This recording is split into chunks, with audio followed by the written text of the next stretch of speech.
saya memutuskan untuk melawan. Bahkan ketika saya terakhir semakin keras melawan ini, saya masih di Demokrat, saya dihantam kiri kanan, dihajar kiri kanan, saya selalu disebut anti-Islam segala macam. Dan itu juga salah satu yang mendorong saya untuk keluar dari Partai Demokrat. Karena saya bilang kalau Partai Demokrat sudah menyimpang dari manifesto politiknya yang nasionalis religius, saya pasti keluar. Dan saya buktikan saya keluar dari Partai Demokrat karena saya melihat Partai Demokrat itu semakin oleng ke politik kanan. Semakin banyak menggunakan kader-kader yang pemahamannya politik kanan. Cilit-cilit bersilit-silit. Saya kasih tahu Bang ya, demo itu sekarang menjadi mata pencarian dan ketika pemerintah gagal menyediakan lapangan pekerjaan, maka demonstrasi menjadi salah satu lapangan pekerjaan loh Bang. Lapangan pekerjaan.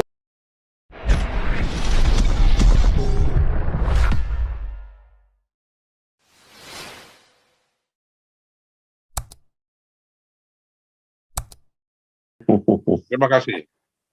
Ya, Bapak. Monggo, siapa lagi? Ya, terima kasih Pak Ivan. Saya Teddy dari New York. Ya, New York. Waduh, mantap nih New York nih. Ya, suatu saat saya pengen ke New York nih. Saya sampaikan dulu shalom. Shalom. Ya, saya sedikit mengetahui rekam jejak dari Pak Ivan. Pertama kasusnya dengan anaknya Yusuf Kala. Kemudian dengan Roy Suryo, ya semua banyak saya ikuti percakapan sampai saya kecewa kok Pak Ivan bisa masuk penjara, ya itu. Tapi saya yakin itu karena itu bagian daripada politik dan harus diterima. Itu saya pemahaman saya sampai di situ.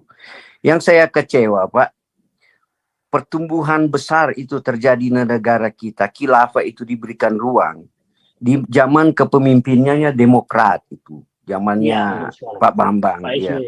Saya dari sini saya coba mencari itu di mana sih Pak perannya Pak Ferdinand waktu itu sehingga khilafah itu diberikan ruang benar-benar dan itu dia memberontak dimunculnya pemerintahan Jokowi. Oleh sebab itu saya mau mengingin memang Pak Ferdinand saya akui dari segi pengalaman politik sehingga lebih lama, lebih dewasa untuk melihat sebenarnya politik itu. Kemarin barangkali Pak Ferdinand menggunakan Machiavelli, teorinya Machiavelli, menghalalkan segala cara lah. Pak Ferdinand mau jadi mualaf lah, mau jadi itu persoalan pribadi. Karena untuk mencapai suatu tujuan. Saya memahami itu Pak. Saya memahami itu bagian daripada manuver politik. Dengan mempergunakan segala cara. Yang jadi persoalan saya mau tanya itu kan Pak Ferdinand benar-benar orang Demokrat tulen waktu zaman Bambang presiden sehingga di situ bertumbuhlah dengan subur Islam khilafah itu ya sehingga yang menerima akibat daripada itu adalah di mana Prima Causa dijadikan gubernur untuk DKI itu diakibatkan karena itu munculnya itu sehingga pembicaraan tadi saya memahami pembicaraan Pak Ivan tadi bicara bahwa Islam itu masa mereka sangat luar biasa. Ya, hampir nasionalisme sudah mau hilang karena menggunakan masa itu. Oleh sebab itu saya juga memahami bahwa institusi Islam di Indonesia kayak MUI, NU, ya, kayak Muhammadiyah itu sangat luar biasa sekali pertumbuhannya. Sampai sekarang itu walaupun kita bukan negara agama dan bukan negara seperti di Amerika ini, tapi kita negara Pancasila, tetapi lebih condong negara membiayai institusi agama itu sehingga itu memasuki semua ranah departemen. Sebenarnya tadi Pak, kalau kita bicara politik, saya sebenarnya jenuh bicara politik. Saya lebih cenderung bicara yang kenyataan gitu. Apa yang terjadi di negara kita bahwa istilah Jawanisasi itu sudah bahasa klasik Pak, itu dari dulu 30 tahun lalu sudah dibicara. Cuma saya mau menyampaikan Pak Ferdinand waktu duduk di anggota DPR zaman Demokrat zaman itu sebenarnya Pak Ferdinand sudah tahu masalah ke depan atau memang terakumulasi dengan zaman politiknya itu yang paling pokok ya saya mau tanyakan itu. saya mau tanyakan, apakah dengan terakumulasi dengan politik di zaman itu tidak memikirkan the future-nya itu, apa yang akan terjadi ke depan? Atau karena seperti Pak Ferdinand katakan tadi, Bapak Ferdinand bukan seorang negarawan waktu itu. Bapak sebagai seorang politikus waktu itu. Nah, sehingga sekarang udah terbuka otaknya, harus mencari sebenarnya orang negarawan. Ya sekarang, ya itu ya. Ya saya mau tanya Pak Ferdinand, sebenarnya banyak yang saya mau pertanyakan tentang. Saya harus jawab dulu nih. Sepertinya ada informasi yang belum didapat Pak Teddy secara lengkap. Saya itu bergabung di Partai Demokrat di penghujung, ya sudah di akhir. Sehingga masa kejayaan Demokrat itu saya tidak menikmati. Saya tidak ikut, belum ada di sana. Maka ketika saya mencermati betul, pada saat itu saya banyak masih bergerak dengan teman-teman aktivis. Saya sudah mengkritisi terkait dengan hal-hal tersebut. Cuman memang situasinya belum sampai separah sekarang. Tetapi saya sudah melihat bahwa ini ada kelompok-kelompok ini yang memang patut dicurigai. Saat itu saya masih aktivis, belum menjadi politisi dan belum ada di Demokrat. Mereka yang menikmati. Saya sudah memperhatikan bahwa, tapi pada saat itu saya belum melihat secara nyata gerakan ini, kelompok ini menjadi ancaman bagi bangsa. Saya sempat mempelajari terus dan pada akhirnya saya tiba pada titik untuk menyatakan perlawanan terhadap mereka karena saya anggap mereka ini memang sudah menyimpang, ideologinya menyimpang dan misi yang dibungkus di dalam ajaran-ajaran agama itu sudah tidak sesuai dan tidak sepaham dengan Pancasila. Nah, pada saat itulah saya memutuskan untuk melawan. Bahkan ketika saya terakhir semakin keras melawan ini, saya masih di Demokrat, saya dihantam kiri kanan, dihajar kiri kanan, saya selalu disebut anti-Islam segala macam. Dan itu juga salah satu yang mendorong saya untuk keluar dari Partai Demokrat. Karena saya bilang kalau Partai Demokrat sudah menyimpang dari manifesto politiknya yang nasionalis religius, saya pasti keluar. Dan saya buktikan saya keluar dari Partai Demokrat karena saya melihat Partai Demokrat itu semakin oleng ke politik kanan. Semakin banyak menggunakan kader-kader yang pemahamannya politik kanan. Jadi di situ. Jadi kalau Bang Teddy tadi bilang pada saat itu saya belum ada di situ. Mungkin kalau saya sudah ada dulu di sana, saya pasti akan perang lebih dulu dengan mereka. Kira-kira begitu Pak Teddy situasinya. Oke, Ibu Linda mau bicara lagi, Bu Linda. Sementara itu dulu Pak Pol.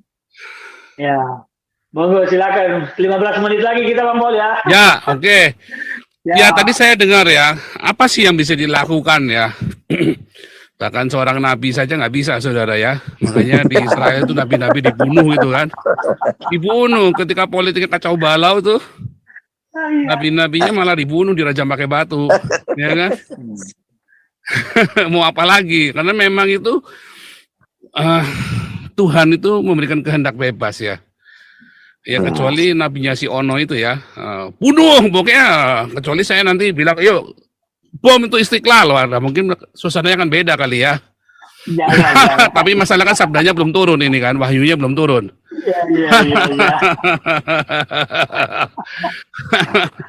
Ini harus siapa nih? Kita masih punya harapan sebetulnya untuk memperbaiki bangsa ini. Yang penting apa? Anggota-anggota legislatif terpilih itu nantinya terutama memiliki visi dan misi yang jelas terhadap merah putih, terhadap perbedaan, terhadap Pancasila. Nah, di sini kita sekarang perlu banyak memperbaiki undang-undang yang ada. Ya, undang-undang ini kan menjadi dasar kita untuk melangkah kemana-mana. Ya, dan ini ada banyak undang-undang yang harus kita perbaiki. Salah satunya yang terkait dengan bagaimana hak-hak asasi manusia ini betul-betul dilindungi. Sekarang orang bicara hak asasi manusia, tetapi belum melindungi hak asasi manusia yang benar terjadi di negara kita. Terutama soal kebebasan beribadah ini. Apapun agamanya, sekecil apapun itu, dan dia mengakui Tuhan yang manapun, seharusnya dia tidak boleh dilarang. Negara harus hadir memfasilitasi, karena agama itu tidak berasal dari negara. Itu yang selalu saya sampaikan ketika saya banyak diskusi dengan teman-teman. Ini harus menjadi dasar pemikiran. Negara harus memfasilitasi, bukan menerbitkan aturan yang harus mengeluarkan izin lah, apalah. Kok saya mau bertuhan aja harus butuh izin manusia? Memang ente siapa? Kan kira-kira begitu. Saya itu bertuhan tidak perlu izin. Saya mau menyembah patung, mau menyembah pohon, menyembah apa kalau saya anggap itu Tuhan saya. Saya tidak butuh izin. Bahkan negara harus memfasilitasinya. Nah, tidak boleh dibuat aturan-aturan yang melarang atau membatasi segala macam. Itu tidak boleh. Nah, kalau saja nanti kita banyak punya negarawan di DPR, maka aturan ini bisa kita buat. Tetapi masalahnya itu tadi, apakah akan banyak negarawan-negarawan yang mampu duduk nanti di legislatif? Kalau pemerintah ya tentu pasti akan berpikir sebetulnya bagaimana menjadikan ini sebuah kebijakan, memudahkan semua pihak. Tetapi ketika sudah berbenturan dengan kelompok atau kepentingan elektoral, disinilah pemerintah akan kembali lemah. Nah, coba kalau sampai demo berjilid-jilid terus yang harus dihadapi, apa pemerintah juga nggak lelah? Apalagi sekarang kekuatan ini merasuk di mana-mana. Bahkan di TNI ada, di polisi ada, di ASN ada, di seluruh ada. Ini kan yang menjadi repot. Nah, ini sudah terlambat untuk ditanggulangi. Tapi terlambat ini bukan berarti tidak bisa ditanggulangi. Yang penting, ya kita butuh pemimpin lah yang sedikit tegas. Maksud saya seperti itu. Pak, sebentar Pak.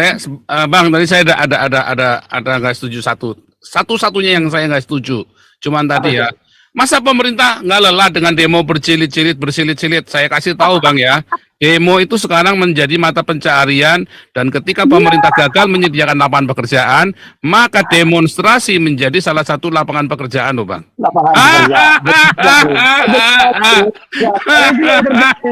Karena orang bisa naik mobil mewah dengan menjadi bandar demo. Iya loh, itu dia. Makanya kan ada di KTP itu pekerjaan tukang demo. Iya, Pak SK, silakan Pak SK.